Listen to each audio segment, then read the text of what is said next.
बाप को याद करें, विकर्म विनाश हो जाए। और कोई को याद करें तो विकर्म विनाश क्यों नहीं होते? बाप की याद से ही विकर्म विनाश क्यों होते हैं?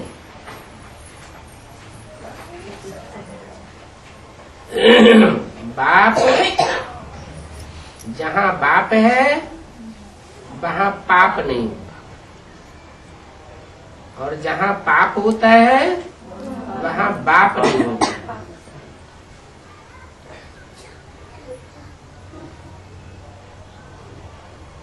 तो बाप की याद करेंगे, मन बुद्धि से संग करेंगे,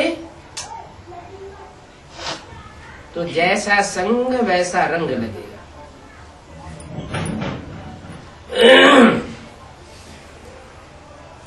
रावण को याद करेंगे, मन रुलाने वाला रावण, बुद्धि का संग रावण से लगेगा तो रुलाने वाले की तो पाप बनते हैं, तो हमारे भी पाप बन जाएंगे।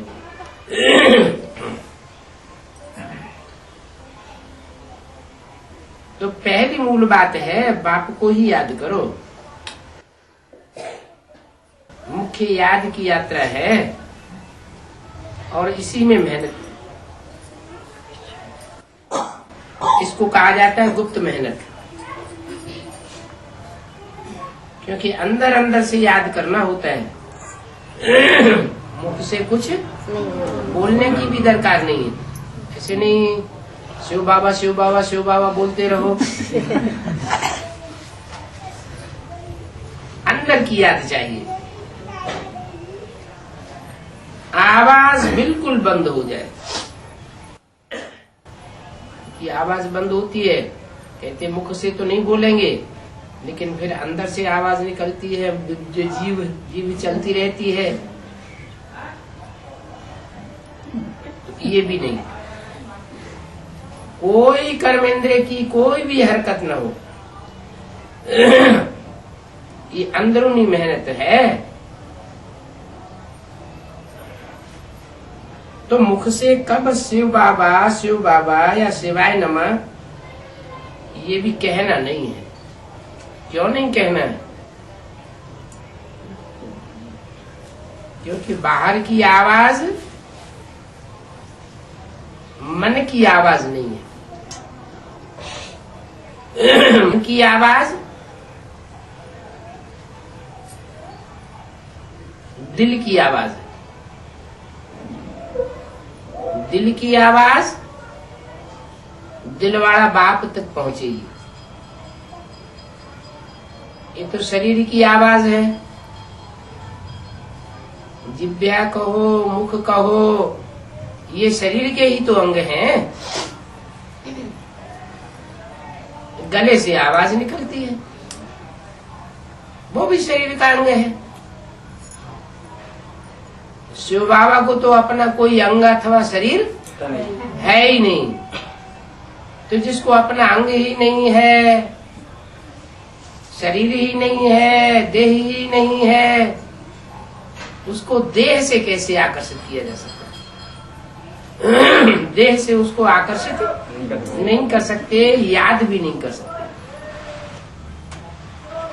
वो भी बुद्धि रूपी आत्मा है और हम भी मन बुद्धि रूपी आत्मा है। तो मन बुद्धि रूपी आत्मा का मेल मन बुद्धि रूपी आत्मा से होता है।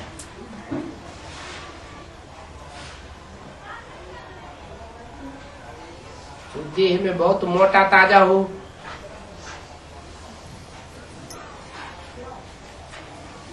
और दूसरा जिससे उसका मेल बिठाना हो वो और बहुत पतला दुबला हो, तो मेल नहीं बैठता है ना। जैसे को तैसा चाहिए। इसलिए बाप कहते हैं पहले देह भान भूलो, मुख से बोला माना देह भान आया है। तो देह के भान को भूलो और अपन को आत्मा समझ मुझ बाप को याद करो। इसको गूंगे की मिठाई कहा जाता है। जैसे गूंगा है वो मिठाई खाता है, उससे पूछा जाए मिठाई का कैसा स्वाद है, उसके मुख से आवाज निकलती नहीं है। अंदर अंदर अनुभव भरा हुआ है।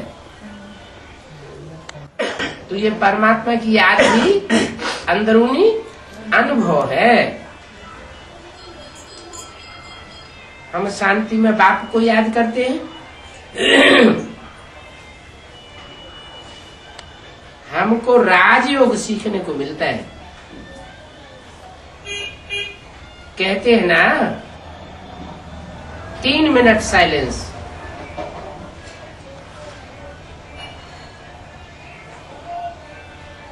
आवाज में आने की बात नहीं,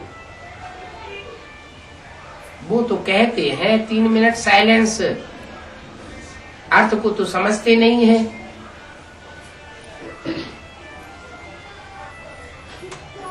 यहाँ तो तुम अर्थ को समझते हो। तुम्हारी इस शांति में बहुत कमाई है, क्योंकि तुम आत्म की स्थिति में अपन को आत्मा समझ करके बैठते हो। ये आत्मा तुम प्रकृति के मध्य में ज्योति बिंदु के रूप में बैठी हुई है। आत्मा का परमात्मा से मेल होता है। वो सुप्रीम सोल परमात्मा से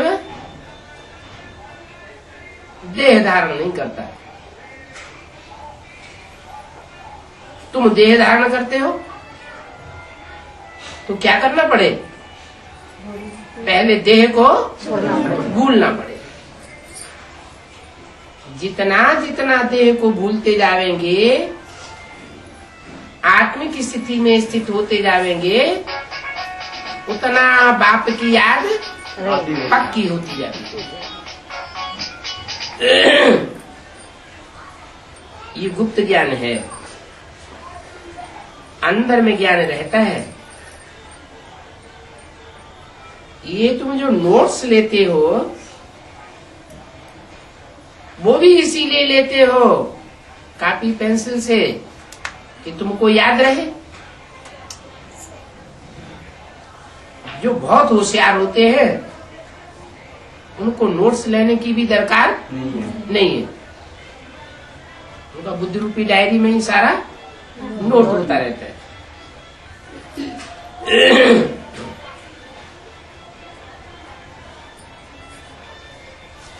टॉपिक्स का भी नोट्स होना चाहिए कि आज हमको इस फलाने टॉपिक पर किसी को समझाना है। पतित से पावन होने के लिए और किसी को नहीं बुलाते हैं।